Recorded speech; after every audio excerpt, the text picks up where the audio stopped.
Hey everyone, and welcome back.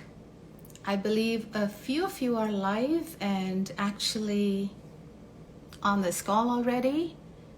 I'm just going to wait for a few minutes to give everyone a chance to hop on. And also going to wait for my guest Kanika to join in. Hello everyone.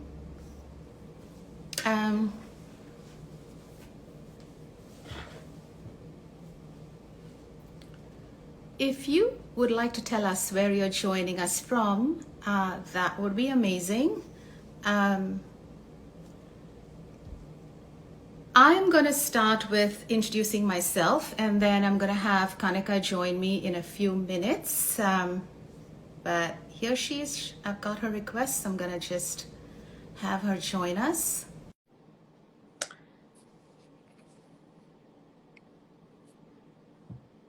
I've accepted your request. Hi, Kanika. Welcome Hi, back. how are you? Good, good. I'm so glad we made it to the second week of the Art Brew Absolutely. series. Yeah. So this time I'm going to do it slightly differently. I'm going to introduce myself, but then I'd like you to let us know a little bit about yourself. Perfect. And then we can take the conversation, which is going to be quite interesting today. And I've Yeah, had some, I'm uh, prepared, perfect, because I've had some follow-up calls actually, which is and how follow-up I, messages from the last one. So it'll be interesting to kind of, yeah. and it is of course based on what our topic is today, which is pricing. So welcome everyone to episode 2 of the Art Brew series. I'm your host, Mazireen Memon. I'm a fine artist. I'm based in Toronto, Canada. Kanika is based in Bahrain. And I'm also the author and creator of this art workbook, which is, I'm going to put the link in because I've realized that it's an amazing, it's a really unique way for creatives who have these blocks, whether they are starting a brand new collection or just a way of journaling their thoughts.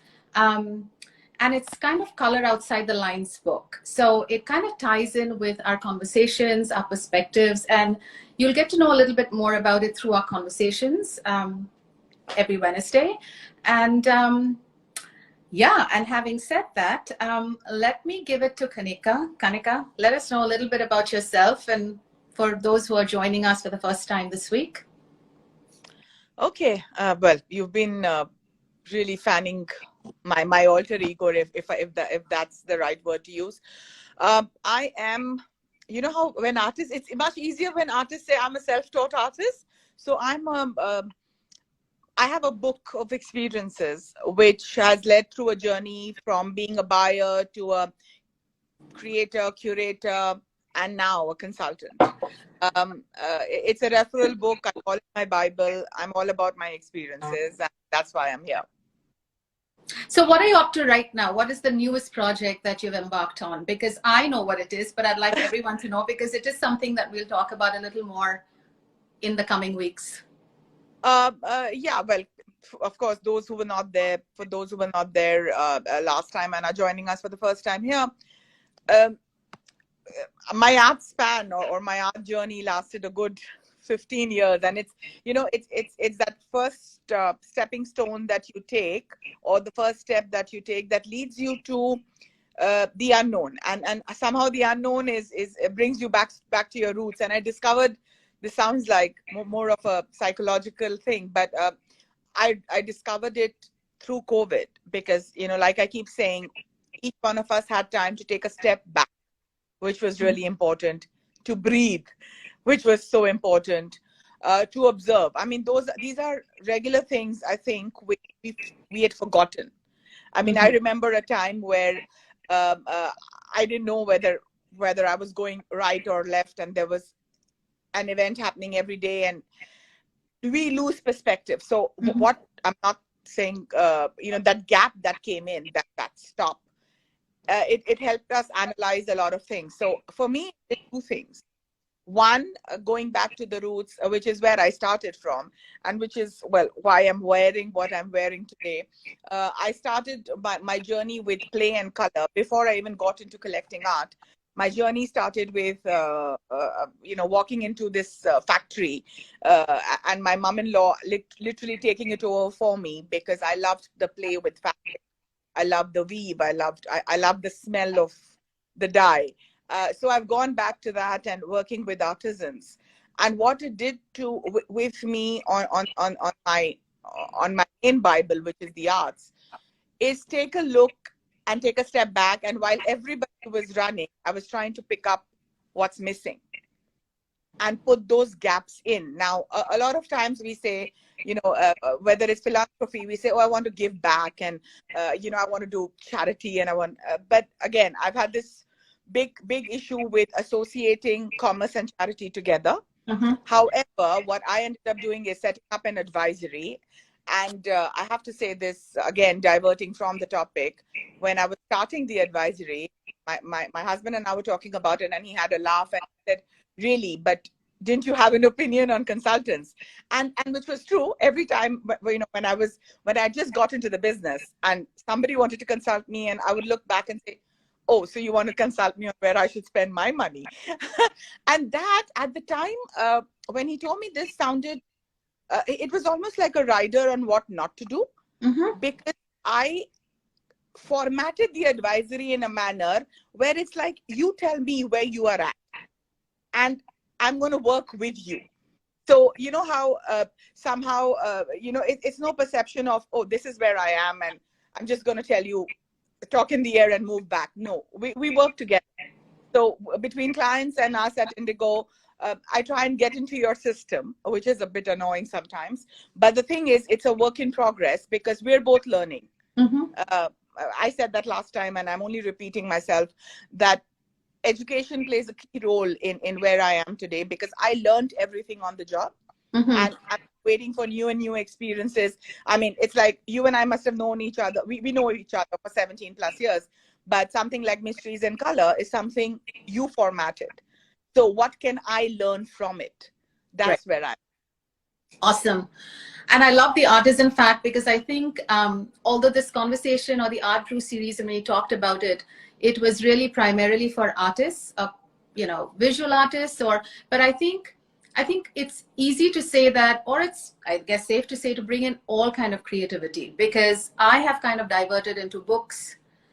It is to do with my practice. It's just an extension of me. So we'll talk about that, because artisans and stuff are, I think, really valuable. And especially you have sourced so much from Bahrain as well as India. And that's such a dying art that it's kind of phenomenal that you've tried to revive it in this way, where you're bringing it back into their homes and really understanding the process. So Again, yeah. it's our topic last time, which was across borders, art, design, color, format. It's any kind of creative skill. Technically, I think it's seamless because they all sing together. I remember doing an exhibit back in 2019. We had done something at the Arsenale in Venice during the Venice Biennale, and it was a gorgeous musical performance, a music and dance performance which blended with art. Right. Oh, that's beautiful. Yeah. Yes, it was beautifully curated by Amal Khalaf at the time, who was a curator based in London, and it just strung in. I mean, when she had conceived it, I was thinking, like, I was putting myself in her shoes, but it was just, we had a sale that was done by an artist from Bahrain, Gada Kunji, which was in fabric, and then the sound of the sea, and then there was a dance performance. So really, the creativity is seamless, and the more we let it all blend together, you can actually discover that there's so much more that you can do with it. I agree, because I think even we started this conversation in a post-pandemic world. So I think everyone has kind of reinvented themselves. You have started something completely different, similar, but a different strain. Me too. And I think I know a lot of artists who have kind of just creatively kind of seen how they can grow. But talking about that, the biggest topic that we have to consider today is pricing. And I will get to questions that I had from the last conversation a little later. But I just want to remind people who are joining us and who may have a question, because there were a few questions on pricing. Use the question mark button at the bottom of your, like, don't put your questions in the comments because that really goes quickly. But there's a little speech bubble with a question mark. Just add your question there and we'll try and get to as many as we can. So Kanika, on pricing. Now, obviously, we can't tell, or you can't tell people how to price their work. But there are the two things that I've noticed, and myself as an artist. How do you determine whether you're pricing yourself out of the market or you're undervaluing yourself? And say an artist is a hobbyist artist, but now wants to get into being a professional artist. So they have a body of work and now they're brave enough to put it out in the world and maybe have a studio visit, or maybe reach out to a gallery and say, okay, I'd like to exhibit. I'm ready to do that. First of all, it's a very brave move because creativity isn't easy. It's so subjective. Like, it's like when they say, like, somebody's crap is someone's treasure. So what is the first thing artists should think about when they are looking at pricing their work? Let's start with the people who are doing it for the first time, and then we can move to people who have already been in the market. And so, yeah, so if I'm an artist who's for the first time putting my work out, what are the things that I should consider when I'm putting a price point and going up to a gallery or an agent or even online and saying, this is for sale? Okay, so I'm just going to, well, I just want to quickly say hi to Nasir Varoor. I think he's somewhere there saying hi. I did wave to him. Okay, and I was trying to look at him, and well, Nasir is again a very old friend, a phenomenal artist. He is amazing. Yes, good old Dubai days. Been to Bahrain with me, I don't know, so many times. These are relationships I've grown old with. Coming back to your question, well, again, one of my negatives is that I've never been able to give a direct answer. In fact, I'm going to digress again for a minute, because when I used to teach my daughter English, she used to often tell me, I don't know what school of formatting I came from, where I always believed that there is a history to every answer, and there is a reason, because so many times, I've never been able to handle somebody saying, oh, why is the ship sailing? It's sailing because it's on water. Okay. So I'll just take it back to how important pricing is.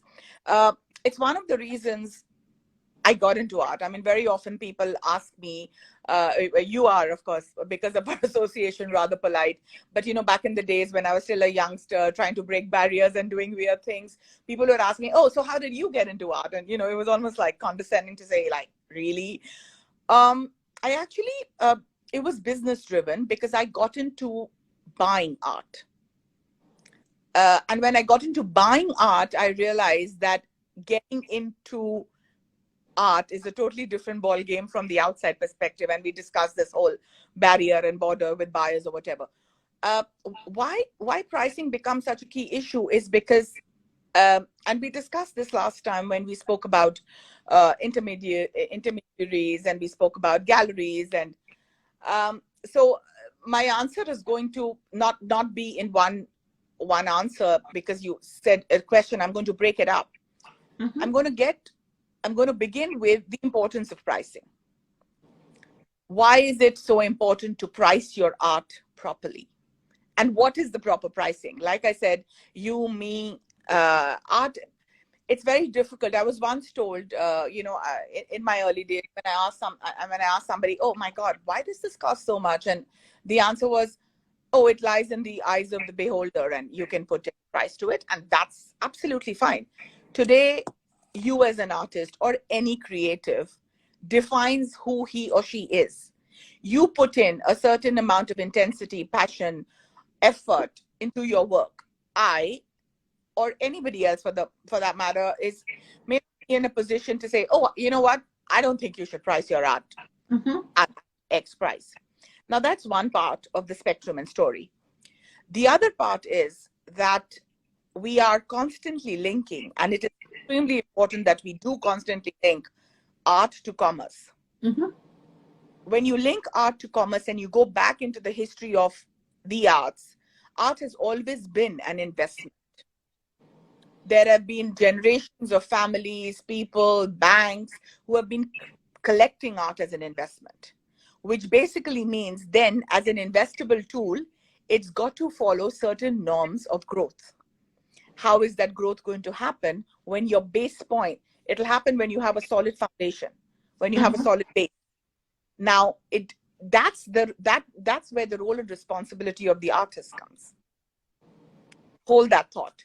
Very often we see so and so artist is like, whoa, you're like sitting one day and $500,000, $2.5 million. Where did this artist come from? Who is he? Like, and Mm-hmm. it comes, and then there are, and I've seen this in my career. People are talking, oh my God, flavor of the month. I have to get this artist, and it's this whole buzz. And I'm talking of a pre-COVID time, correct? Mm-hmm. And then all of a sudden, where is that artist gone? And then there's this whole bamboozle about, oh, the art market crashed and the artist prices crashed, and I don't know. And honestly, there is no sanity to either one of these, because at the end of it, and I said this the last time and I'm repeating it again, any artist who's following his own growth trajectory is going to increase his pricing according to his bandwidth. And that is what every artist needs to identify. This is who I am. This is what I have contributed. Now, today you are Mazreen Memon, and you've released a book. So tomorrow, if I went out in the field and created a book, you're still 2 steps ahead of me. Who I am in my experience as a consultant may not be where I stand as my experience as a book writer. So which basically means you are 2 steps ahead of me, Mm-hmm. which means you valuing yourself higher than me may be a way. A Mm-hmm. lot of that perspective I find missing. Today there is a world spectrum. There are portals. You can access artists globally, right? Now, I as an artist need to know if I am doing this on my own. See, there are 2 ways of doing this, and we discussed this last time. The artist makes a choice. Am I doing this on my own? In which case, it's your growth process. You've got to do your homework, get out there, find out, this is where I am. Find out the listings of other artists, find out the profiles. When I say profiles, where all have they exhibited? What is their exposure? How did their pricing start, and where are they today? That's one way of doing it. The other way is when you hand over your portfolio and tell somebody that, look here, I want to concentrate and focus on creating. Mm-hmm. Why don't you do the mapping for me? 2 formats. The choice lies in your hands, in the artist's hands. I've said this earlier. One of the reasons why I stopped selling art, and we've had this discussion earlier. Yeah. I be a gallery owner. I used to run 2 art spaces in Dubai. And even when I moved to Bahrain, for the longest time, I was, selling art, till I reached a point where price inconsistencies, I saw at every point. Now, you may, and I find a lot of artists saying, oh, so-and-so, added on top of my artwork, so-and-so added a price, but then you define your price, correct? Mm-hmm. A lot of, and it is that gray area where we want to create, and that's going to create a problem. And I discussed this again last time, because when economies are booming, then you can keep escalating. I mean, we all know that you can keep escalating the margin. The artist is charging 100, and then you want to give it to somebody, and then if the artist tells you to me, your price is 100, Mazreen, you give it to Kanika and say, Kanika, you charge your margin. That's the worst thing to do. I agree. Because you are then allowing Kanika to go and sell it at 200. Mm-hmm. And then tomorrow, when if Kanika feels that your work doesn't sell at 200, or she's unable to sell it at 200, and she brings it down at 150, or tomorrow if she brings it down at, say, 85, then what are you going to do? Then that's where your pricing gets spoiled. Now, I've seen in my own experience artists, when you look at the pricing of a certain work, and I know it, that, okay, this is not going to fly.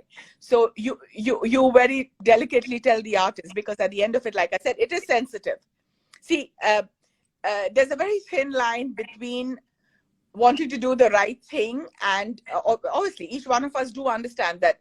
And we, of course, we discuss this, that I'm not an artist. I don't know the kind of effort it goes into creating what you create. So you don't want to step on that line, but you can know, you know from experience that this pricing is not going to work. And now you've put up something at, say, okay, hypothetically $10,000. Somebody walks in and you bring it down to $5,000. What does that make you?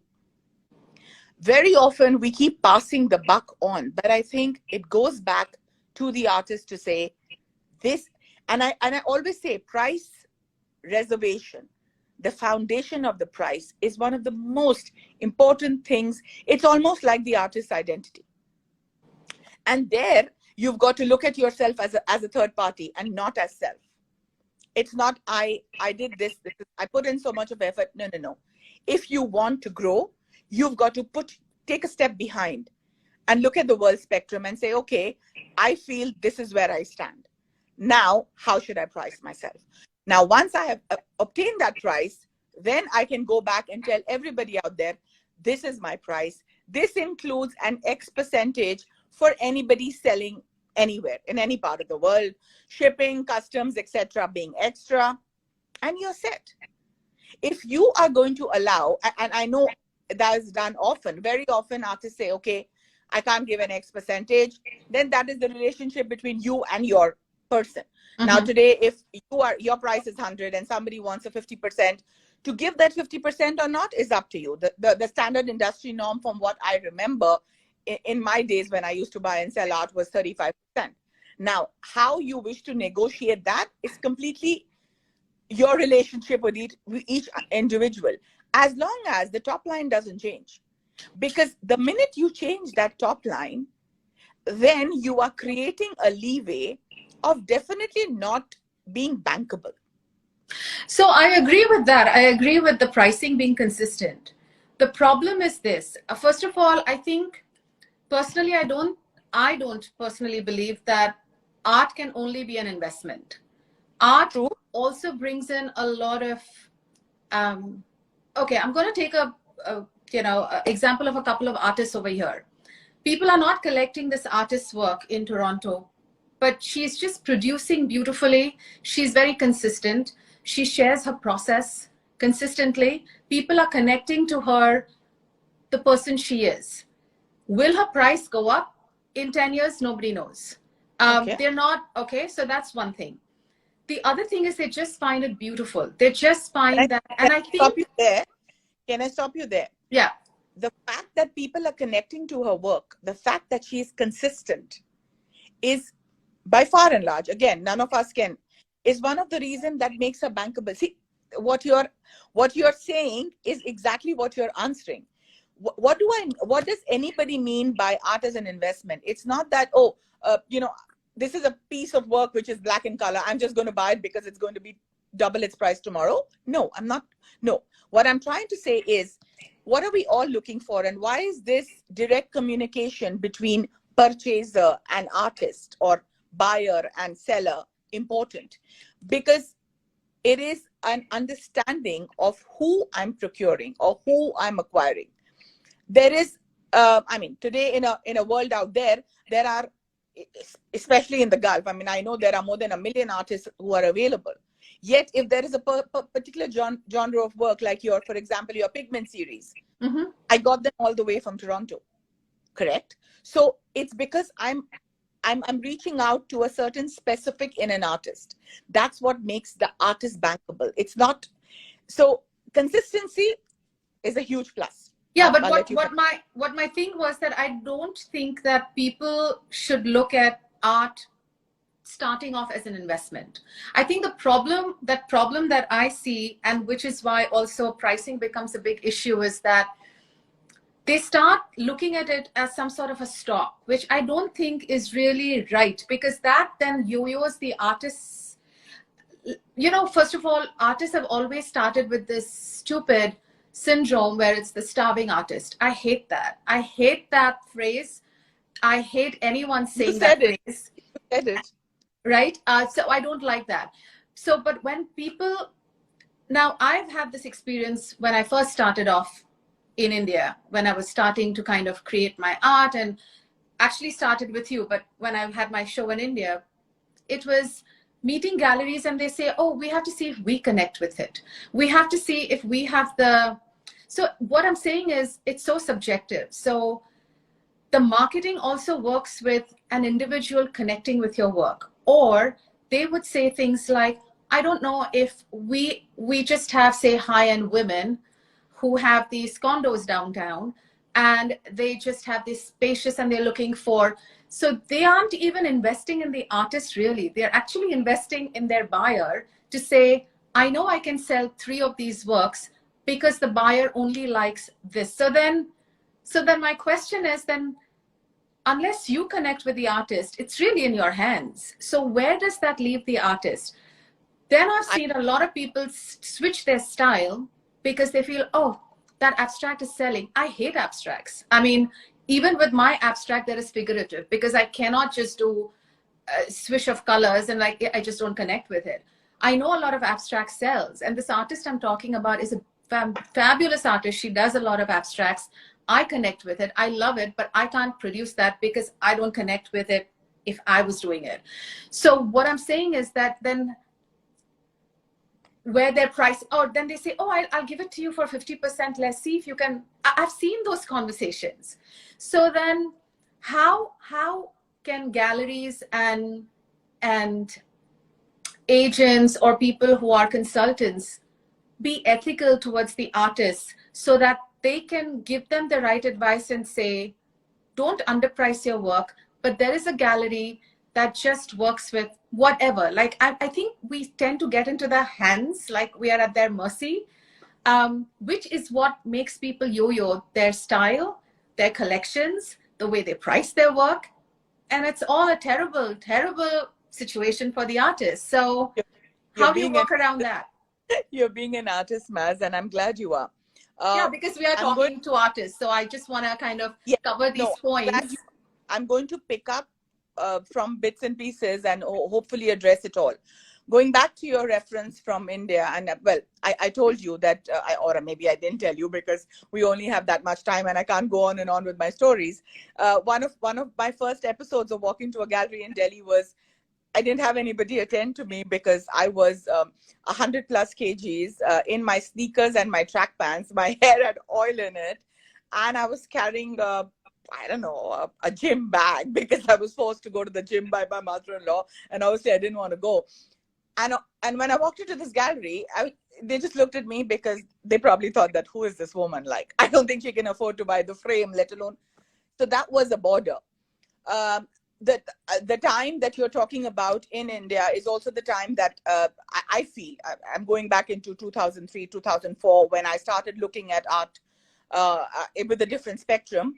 It was very colonized. It was very hierarchical, where if your father or your grandfather didn't have an art business, like what were you even doing there? Like, you are going to do, and it was a closed community. You were not allowed in. In fact, very often people ask me that, because back then I was living in Delhi, and my first show, if you remember, was in Dubai. So people ask me, but you're living in Delhi and you went to Dubai to do a show. And I was like, you know what? I knew I could do this far better than most of the people here, but I didn't want to get into the spectrum of breaking into the grind of who knows who. I will pat your back, you pat mine, because I believe I could make it stand on its own. Now, that was just about your handling of perceptions. Now, when you're talking about the investment of it or consultants or whatever, it is only fair. Now, this is where you and I will agree to disagree, because today what happens is that you and I speak from, like I said, we've grown from our lovely black hair to salt and pepper and ash. But there are youngsters out there who are wanting to elevate the way they do their homes, correct? Who may not want a print or from IKEA or whatever have you. Not that there's anything wrong with any of that, but who want to own a piece, who want to have an investable, collectible on their wall. So I don't, and I've always preached this, that investment or collections can begin at, they don't have to be, if you don't have $50,000, you can't. No. you could start collecting with as little as $500. When it comes to your next uh, objection or observation of consultants, that's a very wavy, blurred line, and which is why I told you that there was this apprehension of even when I add the name consultant, because everybody today is a consultant. Yeah. Or a If coach. if I design gardens, I can consult art. If I am an interior designer, then I know what art, and that's fine. It's just that very few of us realize the impact of our decisions and communications, because all these and I'll give an example. When COVID happened, I mean, each one of us reformatted our lives and our experiences. I used to run I had 5 offices and 25 employees, and everybody downsized, and we reformatted the way we lived. Now I had a huge art collection I was sitting on, and I said, you know what, there's only that much I can absorb, so it was time to liquidate it. Correct? But what did I do? And I did that, or I could take that decision because I am who I mean, because of my experiences or who I am. I liquidated it within a very small group that is my own, between friends and family. Because there, if there was a work that I procured at a better price, if I was selling it at a lower price, I wasn't even that communication doesn't go out. What it is extremely important for people to understand, that when communicating an artist, you have to be very careful, because what you communicate will reflect the artist's credibility eventually. Yeah. Which basically means, if I bought a piece of Mazreen Memon for $5,000, and tomorrow, God forbid, I really need to sell it, or even if I don't need to sell it, say my walls are full and I'm buying a full new collection from Mazreen, and I'm like, okay, you know what, let me put this out into the secondary market. A, I shouldn't be selling it at $1,000. And B, if I'm selling it at $1,000, I can't go proclaiming it, because for somebody else, that is going to become the new norm, that Mazreen's price for a X by X feet is $1,000. Now, that's where the responsibility comes, correct? But again, I will go back to the artists, because you have to understand, these ladies, that you say, who consult on homes and say that, oh, we just need works that fit. Who are they getting these works from? It's going back to the artists. Just like your experiences, I have physically seen a painting priced at $15,000, and somebody walks in and says, oh, it doesn't work for me, I'll buy 2 at $15,000, and the artist in my presence has gone and done it. Now, how am I supposed to tell the artist that you have killed your future forever, because nobody is going to take you seriously? And on the other spectrum, and this is something that I only learned, as of course, I've been in the region now for 17 years. It's home now for me. Is that when artists, and I'm not talking about artists who are practicing here only, I've seen it with artists across borders. When we come into a space where, there are all dynamics of people, and we come across and see that there are certain sects of people who can afford, all of a sudden the pricing margin changes. Unacceptable. Because listen, because you are not, again, I'm not saying it's, forget the fact that it's a social responsibility or it's unethical. I'm not even getting into that. You are creating yourself a halo. I mean, I've seen people who haven't even been in the field for 3-4 years, and, oh, I did my so-and-so auction. Really? Like, you haven't even done 5 exhibits and you reached an auction. Okay. And then you clocked a price. Okay. And then what happened? Where did you go after that? Because you missed the ladder. The perfect example of this, and I will say this for people who are listening to us and who are probably not a part of the fraternity, so don't understand on a certain level where we are at. Kumon mathematics. So my daughter was very good at it, and I remember back in school, her losing 2 marks of a format or a sum, which made her come second, and she was horrified. But the teacher just said, and I when her grandfather went to ask, her teacher just said that but she missed a step. And he said, but is her answer wrong? She said, that's not the point, but she missed 3. And we require the 3 steps. So what I'm trying to say, and what I've been trying to appeal to the artists, is that you've got a gorgeous journey ahead of you. It's an adventure. It's experience. You define it, you create it. Why are you jumping? It is. I do have a question on that. Now, Yeah. just the way, so talking about the younger generation and talking about people now, there are 2 things that I want to bring up. And actually, I did have a couple of questions that I got here. One is, when agents and galleries are not, well, operating as they used to in the past. Now, I know everyone has to evolve and everyone has to change, but I have noticed myself that galleries take a pretty good sum upfront, and then they charge another 50% in commissions. Now, so on one hand, if you are advising an artist to say, look at the bigger picture, take a step ahead, you can't go from kindergarten to grade 10. Correct. Gain your experiences, gain your followers, figure out, and especially even for me, I have evolved my style over the last, I don't know, over 2 decades. I loved faces and portraits, and then I've moved on. But if there are people coming up and you say, okay, for a certain size, and seeing the market and seeing your contemporaries and seeing what they do and seeing what position they are on, either they are emerging artists like you are, this is what the market value is for this kind of art. Okay. And they say, okay, it's 1,500.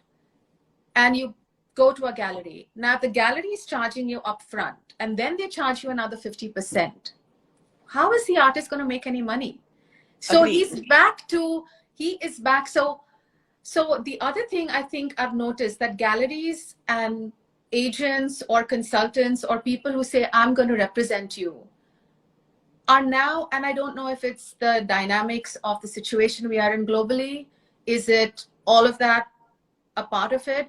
But we go back to this starving artist syndrome, because so much is given away by the artist that sometimes they are forced to make the kind of decisions they do, which of course doesn't work in their favor. I mean, of course they shouldn't be mucking around with their pricing.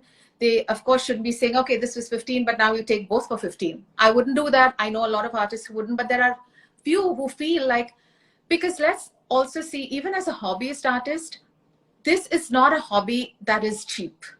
If you want to create a good piece of art, you have to have the right canvas. You have to make sure you have the right paints. You can't have brushes where you leave the fibers behind on your artwork. So I've seen that. Exactly. So when that artist not only puts his heart and soul into it, but then investing in creating this body of work, and then more than 60 or 70% just goes off in how do you expect an artist to then survive? Which is why this mind frame of the starving artist, because even if I've sold 3 works, it's not going to pay my bills. So half the artists can't even make this a full-time job. There are so many artists that I'm on a few platforms online where they create beautiful work. I mean, I'm envious sometimes. I'm like, how the hell did you come up with this idea? But they said, we can't. I still have a full-time job because I can't afford to. Even with online platforms now, with galleries and stuff, there is so much of a chunk of a percentage that goes out of their pocket. It just keeps them like they're operating with their back to the wall. So how do you expect? What is the advice there? I did a simple math, and every time you mentioned representation, and remember you and I spoke about it, and we would always speak about it. And I've always spoken about your work and you as an artist because I believed in it, but I never believed in, oh, let's contractuate this and so on. That's when I used to buy and sell.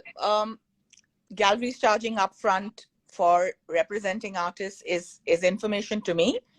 One that never happened in my time. I guess I have become really old. Percentage variation, yes, I have heard of anything between 35 to 50%. A mathematical format that I would be happy to give and share on what I know, and I don't say that I'm the Bible on knowledge, but on what there are two formats that you could follow. Mm-hmm.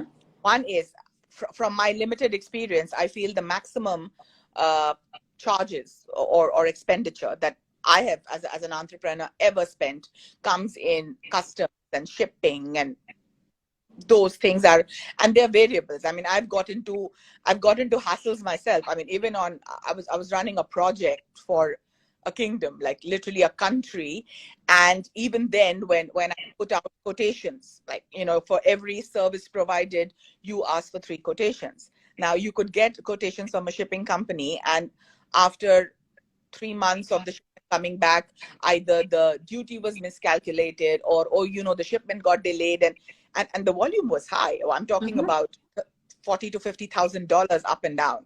Mm-hmm. And look, and who does the scanner come on is the person who is executing it, because you haven't factored it in. But I'm not saying that that's very typical. As far as, if I can estimate, what does a gallery take a percentage for? One is the profit percentage. In addition, what are the expenses? Now today, since most of the stuff is doing online, so I don't think I don't know No. whether there is no physical movement. So if you're taking an image on consignment, and if the artist is going, you can either tell the artist that we'll take a flat 35% for making your sale. That's it. And then whatever is the shipping and the customs, you either bill that directly, because that's what most auction houses do. It's billed directly to the client. Mm-hmm. It's an add-on which is billed as per actual. I do not see a reason why, if there is no physical show where the gallery is actually flying in your stuff, paying for shipping, paying for duty, where there is a need for a 60 to 70%. And there is definitely no need for a flat fee. No, there is, because I think what I have come to understand is there's a lot of admin stuff that goes in. So they want to cover the cost. And I would imagine at the end of the day, it's, even if it's online, somebody has to sit and upload images. Somebody has to sit and create a catalog.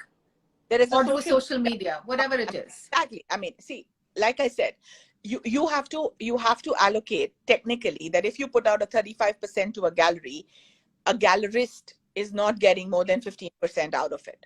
Because by the time, see, today marketing, because it's not a physical interaction, marketing is all there is. So what they do with their website, how they position you, how they, you know, your social media is not cheap. Your ads need to get sponsored. All that is getting added on to their cost. So coming back to a flat fee is something, like I said, I haven't heard of. No, it's all over. It's all over. Okay. What I have heard of, and I've actually done it, to be honest. In fact, that's how this whole investment thing got stuck in my head, because going around places trying to procure art, there was so much of price inconsistency that, and you know, I was at that pretty young at 23, 24, and hustling to say, oh, I have to do this, and it seems to be the next best thing to get into. and you know, my husband just turned to me and said, well, it's either not a legal business if you're talking about these kind of gains in this business, or you've really not understood this plot. And I took it as an offense at the time, but it was actually the base of everything I created, because I said, you know what he's saying makes sense, because he's a bottom line guy. I mean, you know him, like, he doesn't understand anything except the bottom line. And what I would do is something different. I would procure from the artist. And there, of course, I would obviously expect a larger percentage because I was buying it cash down, or I was investing in the stocks. So then it makes sense. And I always urge that. It doesn't make sense to a lot of people, but I always urge that to people who see, there's no harm. There are always two sides of a coin. I say that there is no harm in wanting to have the highest return on your buck, but then you've got to look at both sides. Then cover the artist as well. If you want a 60%, if you want a 70%, then you go up to the artist and say, okay, look here, I am buying your stock. I am buying 10 works off you, and I will take a 60% discount. Then it's up to the artist to decide whether he wants to sell. Well, that's fair enough, because the artist has got the money up front and they're not worried about, because to me, if a gallery or anybody takes money as a flat fee to exhibit with them, and then a percentage, then I'm thinking, okay, so you've covered your base, you've covered your expenses, and then how much are you marketing my work? So what I see and I have been seeing of late is that artists kind of seem to be on the same platform mentally. They understand pricing. They understand we shouldn't be doing this. Whether they do it or not is, of course, a personal thing. But I don't find that the galleries or consultants are on the same platform. Everyone's operating at their own discretion. Things Yes, are there are, completely and out of the loop. So people want artists to be like, think about this, think about that. But is there a platform or a rule book for galleries and for where they actually are ethically explaining to artists and saying, just give me 5 years of your time, do it this way, and then really make the effort to take them to the right places? correct. So if it's say I'm from India, my work is, and they would say, oh, there is this group of people who really enjoy these colors, these forms. I'm going to make it my duty or my mission to make sure that you are exhibited at these certain places where the right people are coming to see your work, like the Aga Khan Museum would be, because I have a Persian background, things like that. But I don't see that there's a rule book for. Okay, I'll give you an example to what you're saying. I usually am perceived to be from the other side, the commercial side, who doesn't see the perspective. But the truth of the matter is that as I changed, or as I grew in my hats, I think I saw the entire spectrum. I remember, I of course, like I said, been a gallerist, but I never opened. If you remember, I never opened a physical space. I did have that lounge where we did a solo for you in Dubai, but that was more like a thing, something we did with the Grand Hyatt Dubai, and it was more like a walk-in space where, And actually, those venues that you had were beautiful because you had a exactly, lot of foot traffic and it was elegant and it wasn't like yeah, your typical brick and mortar gallery. it, So that worked well. Yeah. that was so I never set myself a brick and mortar gallery because there was always well, one thought process was I wanted to be different and see if it could be done in another way, and the other set was I don't want to be in this mold. Now, I realized the other side of it when I set up the Art Bahrain Fair. We did an experimental model in 2015, and that was the first time. I mean, I did it in alliance or in well, in collaboration with one of the biggest event companies in Bahrain, and I had introduced a artist pavilion, right? Oh, yeah. Yeah, and coming back to your thing on galleries, me being from the fraternity, me having been there, done that, there were some gallerists who were mortified that what is this woman doing? I mean, on one hand, she's tied up with an event company. On the other hand, she's got artists representing. And but the thing is, I went ahead with it, and luckily and graciously, Bahrain, and I just didn't want to bring it up before because I wanted to. It's not an advertorial or something. I've been through it. Bahrain was very welcoming with the whole format because I believe I've preached, I've said it, and it's documented that culture and art and is something the Bahrainis. It's a part of who they are. It's not acquired. It's not novo. So it was accepted really well, but there was a huge flack. In fact, there were letters flying up and down post the fair by gallerists who had come, who had sold, but who were just so mortified that there was an artist pavilion and there was an event company who I had collaborated with. So these things are about our previous talk, perceptions and borders. So We this all is do it. exactly what you just said. You were there That's what for I'm the saying. artist, and I just find that it's not the But case that's with most people. But at that point of time, my background or my experiences of running to art spaces, of having done 50 plus art shows till that point were worth nothing because I had tied up with an event company and I had exhibited an artist pavilion. And today, 5-7 years later, every fair, there is the outside art fair, start art fair, emerging art fair. It's all about the artists. So what I'm trying to say is, and this is not about me blowing my trumpet and said, oh, I told you so. But honestly, it's about answering your question on where are you at. I'm at watching. looking at experiences, it was the shape of things to come. And again, I'm saying I have nothing against galleries. I have been one, so, but I'm saying that we all need to, and even as far as your perception goes, I'll answer that for you as well, so that you don't feel, or the artists here don't feel victimized because you are artists. I was an art seller, but I didn't have base in here. I mean, in Bahrain. This is when I started in 2007 or 8, and I remember booking a show with a particular gallery, and they didn't send out any invites. Mm-hmm. So I reached for an opening on the day of the show, and there was nobody there. And they were like, "Oh, we sent out invites, but nobody came." And I was like, "Okay." And I had spent all this money on the artworks and the shipping, and because I would self-finance everything. But again, I've always believed, and I say this to every artist, I say to every seller, I say to every gallery owner: you present something well, you have good art. I remember I had two buyers who came to my first show and had been to every show. They just walked into the show, and by the end of it, I left with selling half the show. So what I'm trying to say is, and that's why I say I'm all about my experiences. But what I'm trying, the reason I'm sharing these experiences is that as artists, you shouldn't feel that, or no artist should feel, oh, this happens to me because I'm an artist, or that whole self-starvation of artists. No. Anybody who's trying to make a difference. See, don't forget, we belong to societies, or we belong to a spectrum, which we have set these borders. Whether it's collectibles or it's jewels, or we are already associating it with this whole spectrum of people. So if I'm not a part of that, and now there's somebody springing up, but we're talking about 10 years back.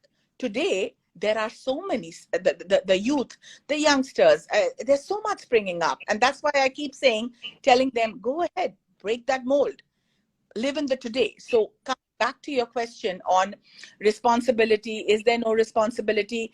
Again, I have been seeing that of late. But okay, I'll refer to an example of mine again. I remember the time when I went to Dubai for the first time, and I started off, with this alliance with Grand Hyatt. Of course, it was easier for me to set up business because my father-in-law is worked for his brother company who are based in Dubai, and so on and so forth. But what I found was that everybody was now all of a sudden coming to Dubai and doing an art show. So everybody was doing an art show, and it was just a standard format. If I knew somebody in some bank, and some bank would sponsor, and what I think, and that's why I admire with what happened with Dubai, they formalized the entire structure.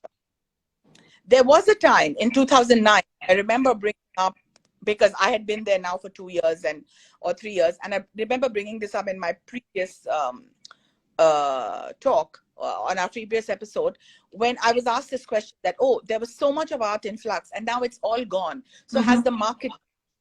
And I told the reporter, nothing has crashed. It's being cleaned out.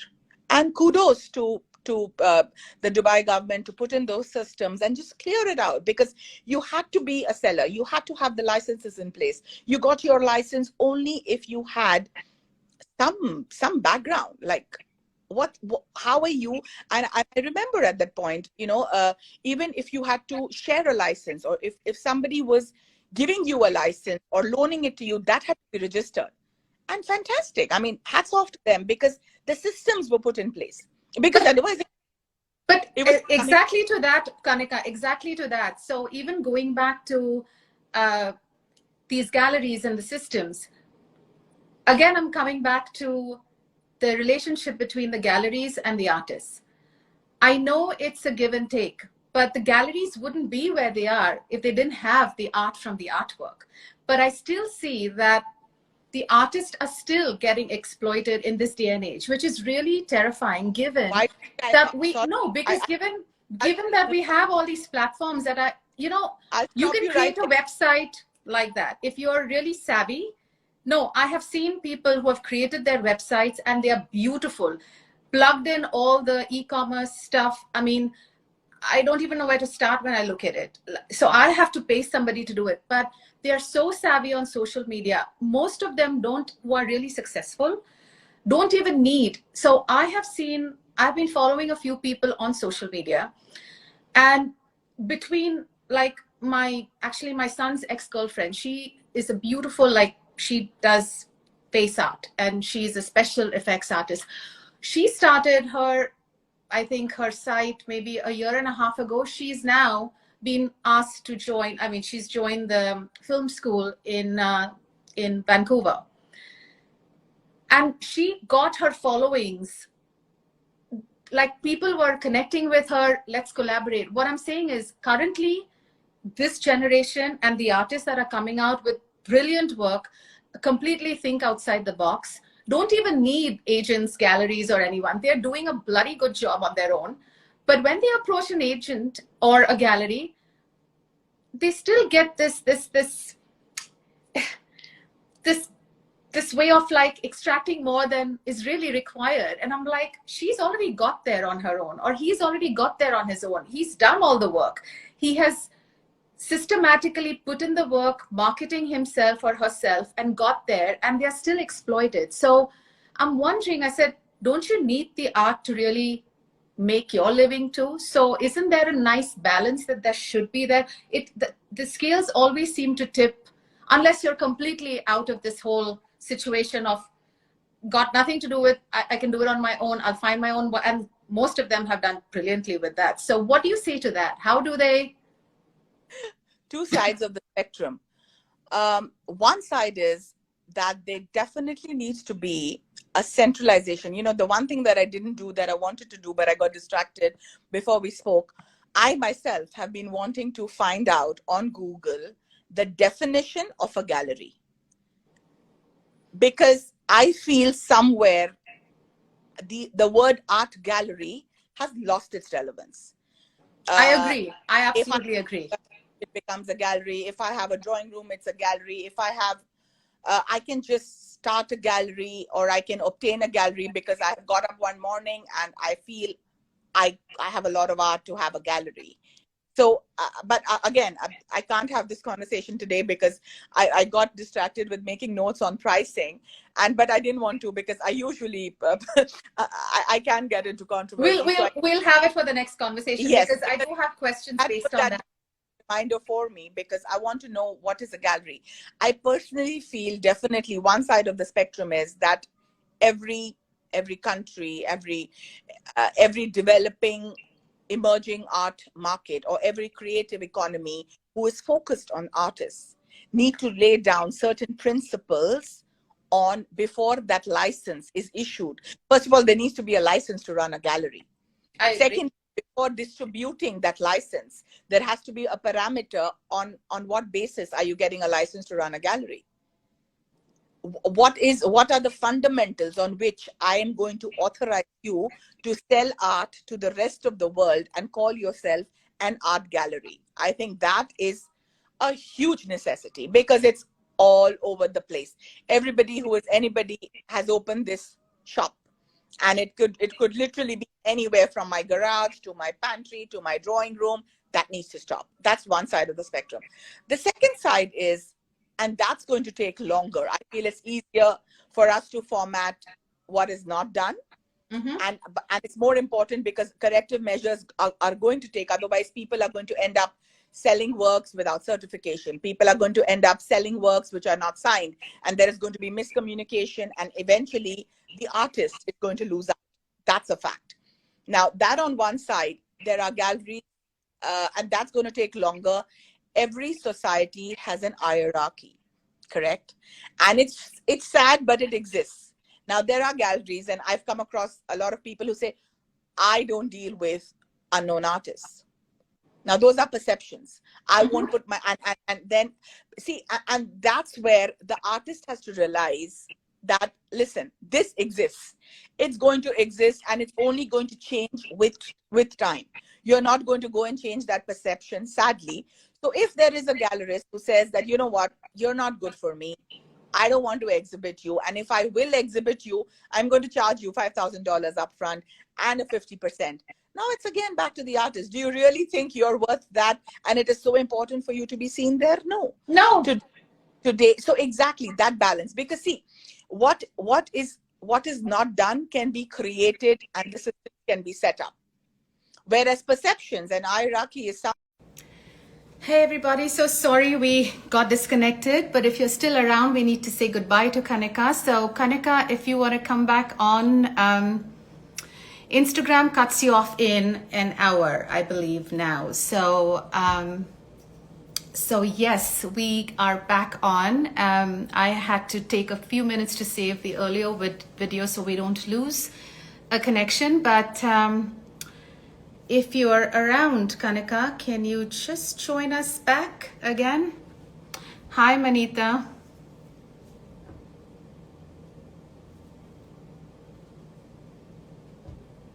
Instagram constantly changes their algorithms. They change the video length. In fact, I was trying to keep an eye on that, but last week actually, we were a little bit ahead of our time, and this time it just took us off.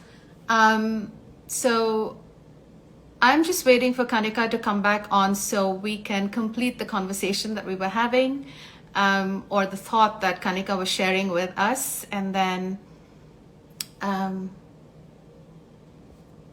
let everyone know where we can find her and Art Select and all the accounts that we talked about on this live. So Kanika, if you're around, do you want to join us again? Well, if you had any questions about the pricing, which we really never got around to completing, it's a really large topic, and it's really hard to pin down pricing, especially if you're working with galleries and if you're working with consultants. I know we talked about this price points, and we talked about either pricing yourself out of the market or then undervaluing what you do. So we did talk about all of that, but we didn't really figure out, because it's really a hard one. It's really hard to figure out how you're going to price your work. The kind of work you produce, whether it's on paper, whether it's on canvas, whether it's a different material. So Kanika, thank you for joining again. Just send me a request. Instagram, honestly, can't live with it, can't live without it. Kanika, send me a request again to join live, and we can, I can just get you on again so that we can finish our thought.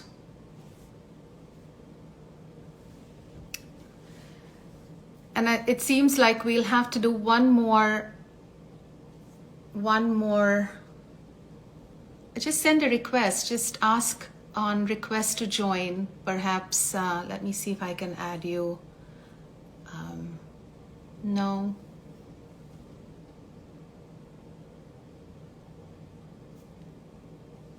Let me see if I can ask, just a second. I can see if I can invite.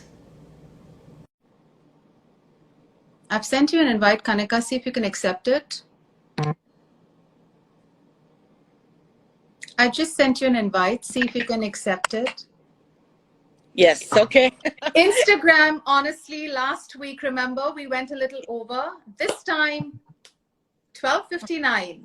We were cut off. I think they want us to just stop. Okay.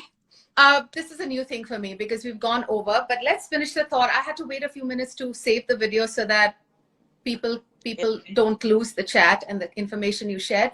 But complete your thought. You were talking about having a certain way of like a certain agenda.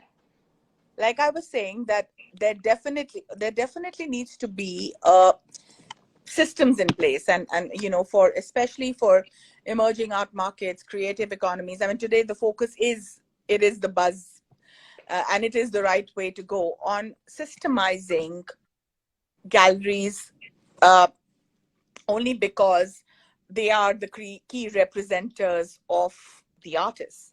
So if it's almost like, I mean, if a school doesn't have a curriculum, then what are they going to teach? And what I find is that, oh, just because I have a big house, I have a gallery, just because, and I said that, where are my systems? Where is my license? Why am I getting a gallery license? How am I getting a gallery license? Why should person A get a license and not pay person B? And that is a social responsibility. It is a commercial responsibility, only because okay, the genre of artists who are experienced and who can identify on, this is who I want to exhibit with and this is who I don't want to exhibit with, is one. But there are students today, there are youngsters who probably are not going to delve into really the Yeah. history of the gallery, and it will be more that, oh, you know what, I am represented by so and so gallery. And if that gallery is unable to systemize their representation, and I say this from experience. I was sold a work by a gallery which was unsigned by the artist. Now, of course, when I was cribbing about it, my husband turned to me and said, "Where are your basic rules of commerce? Buyer beware." But I said no, and he said, "But you knew it was unsigned, so why did you buy it?" And I said, "That's not the point." So there were two perspectives again. I said, it's not because I wasn't buying a commodity. I liked the artwork. I wanted to get it, and I believed in the artist. But now there's a communication gap because the seller didn't bother. So what I'm saying is those systems need to be strictly in place. Or they need to be authorities issuing, commercial authorities issuing the licenses, to make sure that you have a certain profile, a certain credibility before you get the status of being a gallery. It cannot be, oh, I like art, I want to open a gallery. I have art, I want to open a gallery. I'm In glad fact, you said that, because I think on one hand, when you want artists to follow a certain format, and actually I hate using that for art, because art is creativity. We are not corporates. We don't have to follow a certain agenda. Yes, there are certain ways to know how to talk about your growth. There are certain ways to follow your trajectory, but that's the same that goes for galleries or representation. And I absolutely. But I will stop you here.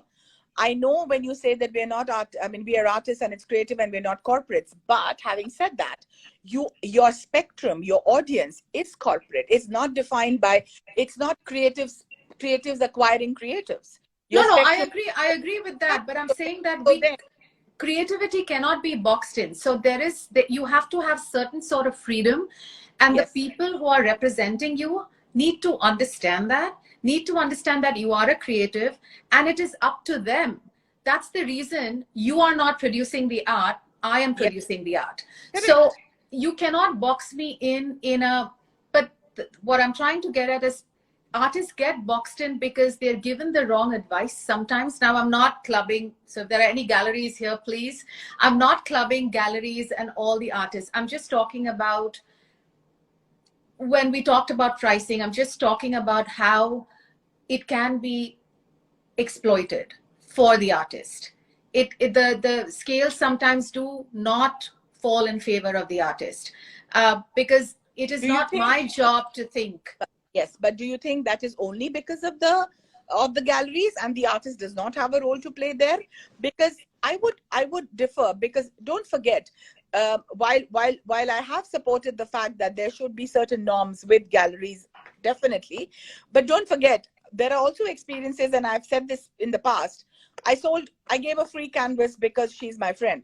I sold it at 30% because she's my mother's friend. Okay, so what happens to the other person? No, I completely agree with that. You That's know, crazy. so That's the other we extreme. we also have to deal with that, and it's extremely frustrating because, like I told you, in a mark, see, it's really sad because on one side, yes, it's creative, but it is it's not just creative.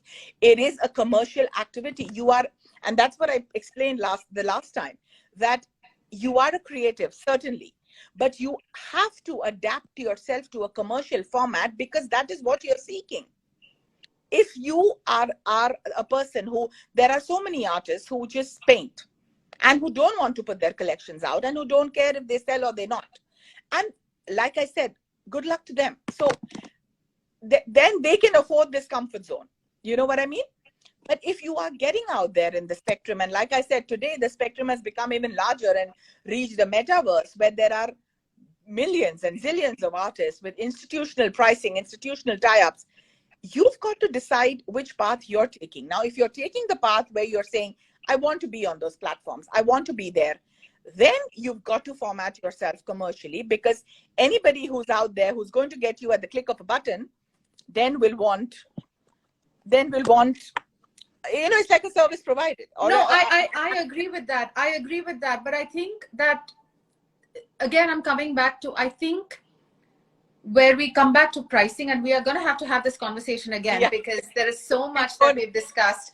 But coming back to that, I agree that just like I was asked once I'd given a little talk at my daughter's high school in Dubai, and they said, so what is the mood an artist needs to get into? And I said, no, if this is your livelihood, and if this is, you treat it as a job, you get into your studio just like writers do. They put their butt in the chair and they write, is it 5,000 words? So I get that. You have to be disciplined about your art.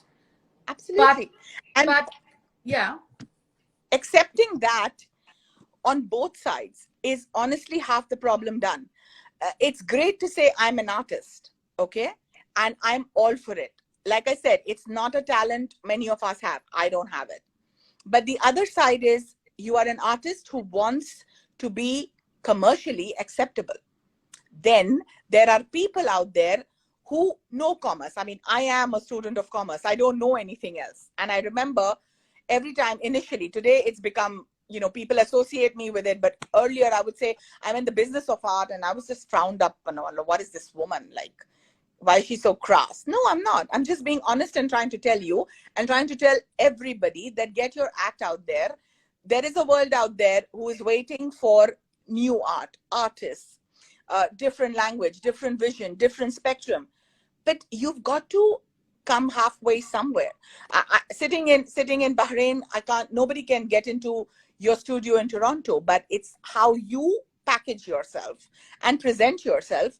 And that could be your communication in any part of the world. Today, thanks to social media and thanks to everything that's happening with technology, relationships are a click of a button away. How are you building yours is your responsibility. Yes, there is, and I'll sum it up by saying, yes, there is always going to be a gap. There is always going to be a tilt of scale where artists are going to feel that the galleries are not being fair, and the galleries are going to feel that the artists are being difficult. Again, the responsibility of that, and I would put it, speaking for the artist, I would put it back to you. Only because I make my choices. If you come and tell me that you're too good for me and I need to pay you to believe in me, I don't want you. So that choice is yours. I cannot. I agree. But I think, again, I'm going to talk as an artist. I think that given the economic times that we live in, correct, it is still more than the galleries and the consultants being exploited. It's the artists.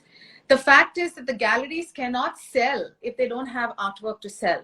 They cannot represent or fill people's walls if there is no art to fill the walls. So it's really, because let me tell you, an artist can sell their work without a gallery, but a gallery cannot function without the art. Because now with the platforms we have and the amount of, like you said, click of a button and you can sell it.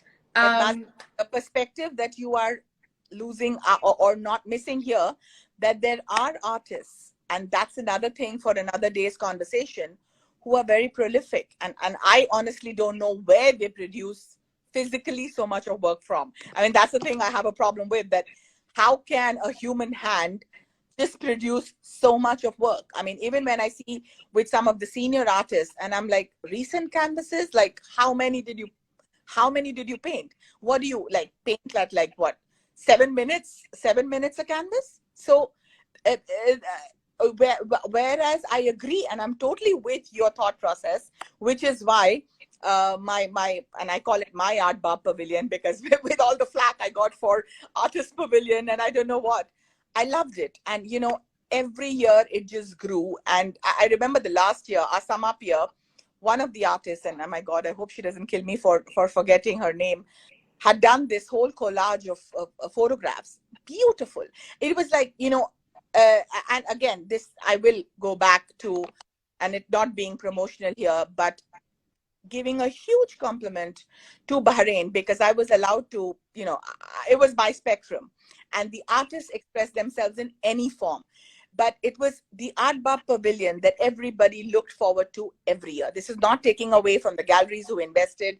We couldn't have functioned without them. They came, they exhibited, but there was a whole pavilion of artists who paid to exhibit.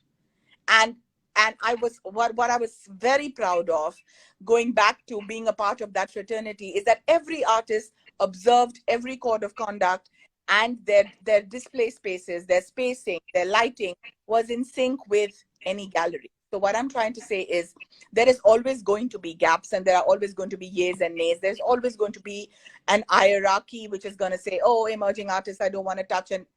But there is so much more. There is so much more to everything. There is so much new energy. There are new galleries. There are youngsters who are actually professionalizing this so much more than you and me.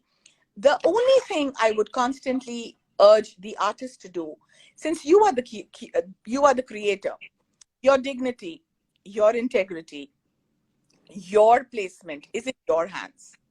If you are going to downgrade yourself, if you are going to allow someone to market your canvas by throwing it up in the air, or you are going to put it literally below eye level, where my shoes are, pointing at your artwork, then don't respect. And that is there. On one hand, where you're speaking of one side of spectrums, I'm horrified sometimes. I'm glad you brought that up. And how are you Because doing? What is, if you are saying that, and this is where I'm going back to commerce, back and front, you are, and trust me, I'm talking from your side. I'm talking from the artist side.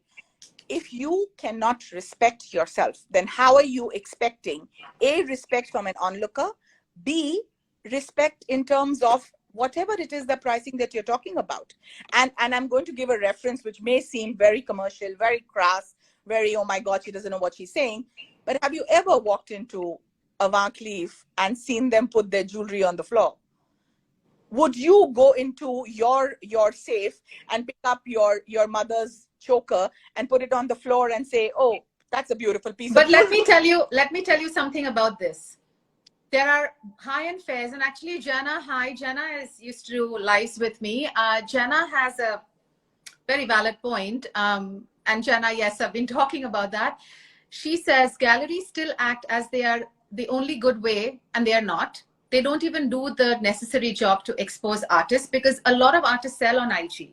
Now, I agree with that, Jenna. Given what you just said about people you wouldn't go and buy a high-end thing which is on the floor.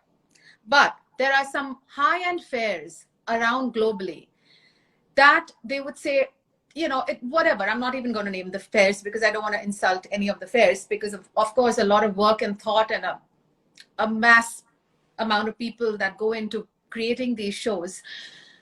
But if you want to be at this prolific show, or this show that brings in the crowds, there are these little bubbles that they give you, and the little sections. Oh, the gold section is XYZ amount, the whatever.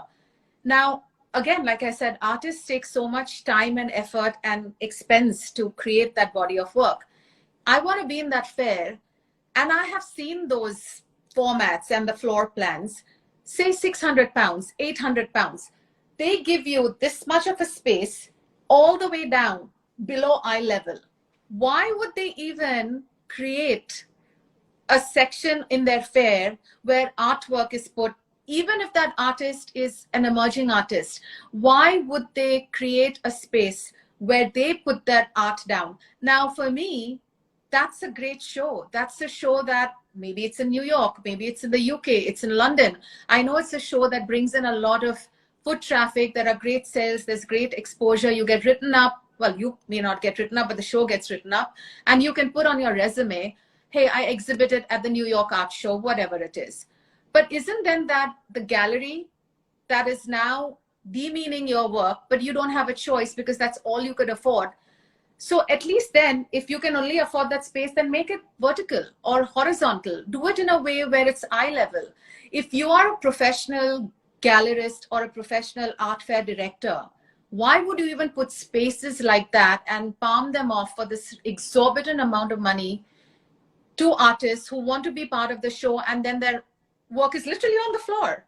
So isn't that now the onus on that gallery? You're exploiting the artist.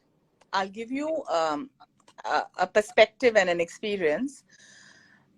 When we formatted the Art Bahrain Across Borders Fair, and I was the fair director, and we discussed how and why I was the fair director in my last conversation. I remember galleries which came in again from the West who looked at the fair and said, "Oh, this is very professional." It was almost as if they expected it not to. Okay.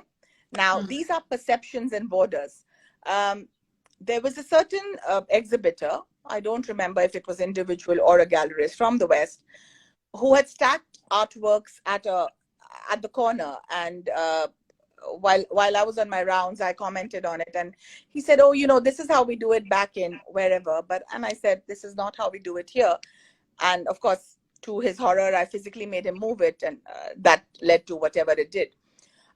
When it comes to those art fairs, I was thinking in my mind, I'm so glad I moved away from the scene, because after this conversation of yours, I'm going to have an increased larger hit club. But again, you have chosen to be with a particular gallery. No, now I'm talking about an art fair. You are choosing to exhibit at an art fair because you want to be seen there.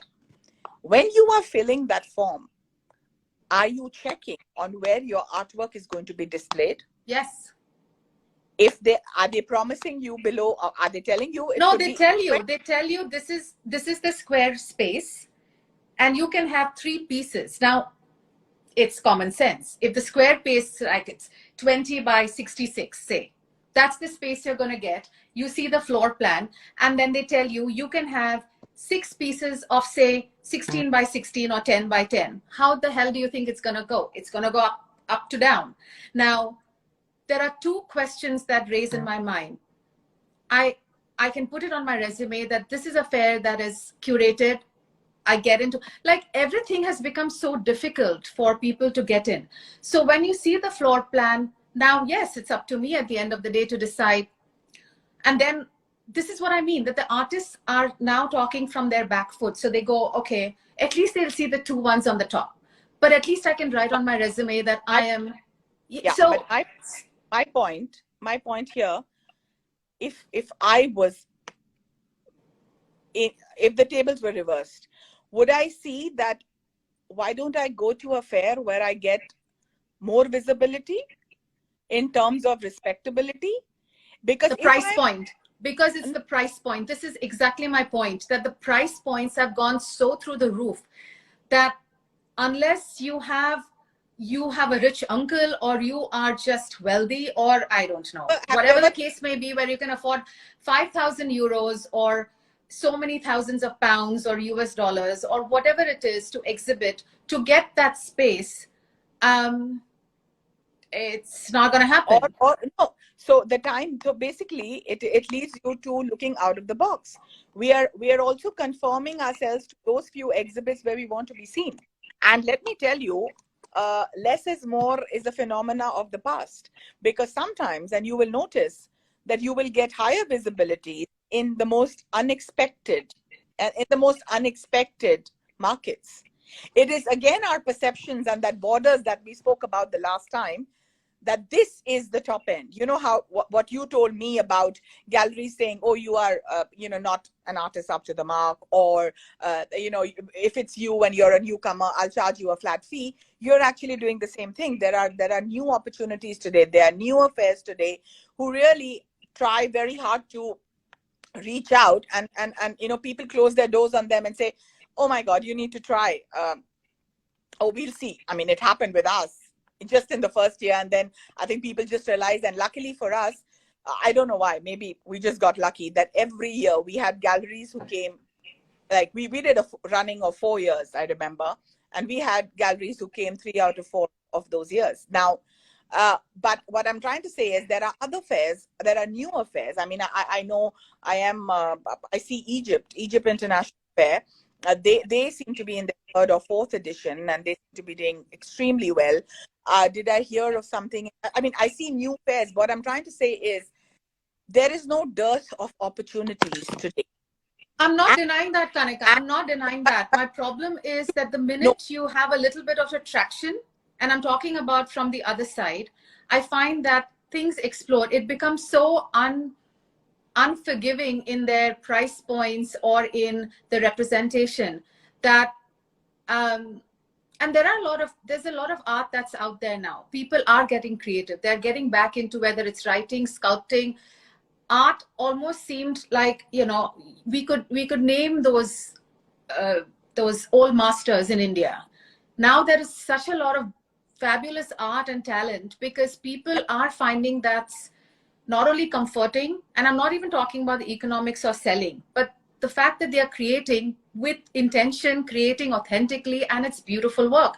yeah. It's just that there is not the right representation in terms of the artist and in terms of who represents you. It just gets thrown out of the ballpark. So anyone who's even fabulously talented but does not have the bandwidth to exhibit, and everyone is thinking outside the box, which is why so many artists are now just selling online and probably selling without really, maybe they will eventually say, okay, do my social media for me. I can afford to pay $300 to somebody who's good at it rather than pay a gallery 5,000 for 3 days. And then I might not even sell anything, because it's not even like if I put in, and also let's even look at things which are like people in India. If they have to exhibit in the US, the rupee to the US dollar, for me, a Canadian dollar to the US dollar, from a Canadian dollar to the pound, it's a lot of money. So it's not even that I say, okay, this is 3,000 Canadian dollars, which is, what if it was 3,000 pounds? That's ridiculous. That's over $5,000-6,000.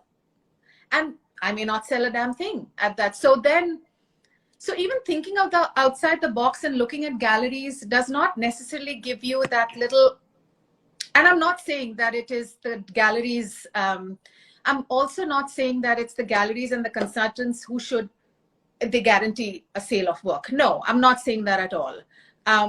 You could just be lucky that the kind of people who connect with your work would be there that evening and they would buy it. It's as easy as, I mean, that's the problem with creativity. It is so subjective that it's such a hard, it's really hard to pin down logistics. It doesn't work. I know that. But I just feel that there has to be some affordability for people who are creating. Because like you said, a lot of overheads for galleries, I get that. A lot of work goes into, even online galleries, I know a lot of work goes into that. You have to have the right people. Maybe I'm a gallery owner online. I may have the vision to know, okay, this is amazing art, this is creative, this is outside the box, but then I may not be great at social media. I may not be great at marketing or content writing. So I know I would need, even if it's online, all those people to work for me. But at the same time, we cannot forget that they now have a body of people. This poor artist is trying to market, write his own content, figure out his hashtags, figure out what the hell is going on, and put it out there. So I think it becomes really hard. It really becomes hard. So I'm just wondering, I don't even know if there's a balance anywhere, or if that's going to come. Well, there is a balance. There are I don't know, there are people in the field who are getting into working. I mean, one of the things, I hate to bring it up because this is not a place where I'm sitting and listing out what I do and services, but this is where we try to come in with the artists. But then we're only one. I mean, there is, inshallah, someday there would be branches of Indigo Advisory everywhere, but right now there is, you know, this is where we try to work with the artists. But again, it's not a sole job. Then you work with the network. Now, I think what eventually it comes to, that you need to find your comfort zone. It's very important that your communicator and you are on the same page. Yeah. whoever that person is. Because, and again, I would go back to something which after this whole dialogue may seem like, oh, this is all she's got to say. But honestly, it has to be, take that time to find the person, the outfit, the organization, the enterprise that believes in you, because that's where it all begins. And I'm saying this from my experience. You mentioned earlier that that you don't like abstracts or whatever. I mean, that's a choice. I remember, once I was at one of the fairs. I don't want to take a name, and I was with a group of experts, far more educated and experienced than I, and they kept looking at this thing which had like 4 dots on it, and this is very early in my career, and they kept talking about it. And then next to it, on the next stand, there was this box of vegetables, literally vegetables. You know how in Bombay there are those crates, the wooden crates, and there were Yeah. these vegetables in it, and there was this whole conversation about it. And I'm talking about 13 years back. I just bit my lip because I had nothing to say. I was like, okay, all right. I mean, you could walk into South Hall and in a vegetable shop and see these, but though there was this whole story about it, and everybody was in discussion because obviously they saw something I did, and Exactly. that's when Exactly. that's when I realized that, okay, the key thing about the art is, or the artist relationship is, I have to believe in it. So there are times where I miss the largest opportunities because I didn't believe it. And if I don't believe in something, how can I speak about it? And there are times when I got into the biggest of controversies because I believed in an artist. So I believed in somebody who discovered the art of doing mixed media 15 years back, where it was an unknown. And I had this whole hullabaloo created by someone who believed that he's an expert in the field, to say that, oh, it's not a mixed media artwork, but it's a photograph. But when you do photograph and acrylic and you put in pigment, it is a mixed media artwork. Mm-hmm. And the artist is proclaiming that it is an original work with an original photograph taken by him, and he has implemented multiple techniques and made it a mixed media artwork. Now today, 15 years after, there are every alternative artist, including you, I think, works with mixed media. But back then it was like, oh my God, like, how could she say it's an artwork? It's a photograph. So what I'm trying to say is that this is always going to happen, sadly, because it's unfortunately creativity, the creative here, unlike technology and fintech, is human. And wherever there are human characteristics, relationships, alter egos, your word versus mine, I think your best point is to be on the lookout to find that association where there is belief. You could deal with the smallest group of youngsters, and you know what, if they believe in what you do and they are able to communicate, Mm-hmm. if they understand what you do, they believe in it, and they communicate, nothing better. They could Yeah. wash over. I mean, and you could grow together, and that's what I'm trying to promote, on where I'm trying to connect dots and say, oh, you know what, so and so is doing this, you're doing this. And earlier, I also try and address this very often, where people ask, okay, so what's in it for you? And actually, that was another reason why I set up the advisory, because I didn't want to be in that spot to say, oh, I'm in the charity or become this philanthropist. No, what's in it for me, that I'm going to connect the dots for you, because it's important. Cross-cultural dialogue is important. Communication is Actually, the only collaboration too, and I think collab. they need to collaborate rather than have one over the other. Even in Exactly. pricing, collaborate and be ethical about what your advice is to We, artists. I think So Instagram is going to ban us. We've done 1 hour, I 37 think minutes. so. I But This was such a but I long have to conversation because there was so much. I have to compliment you on 2 things. I'm very impressed with the audience that has joined in, and more than anything, I'm a technological geek, and my mother is a social media wonder. She gets into social media, how, I have no idea, but she has discovered the joy of joining this program where you feature her daughter every Wednesday, and How lovely. she managed to tell my daughter that, well, I'm going to go. I'm busy because at 7 o'clock I have to go and hear your mother. So thank you.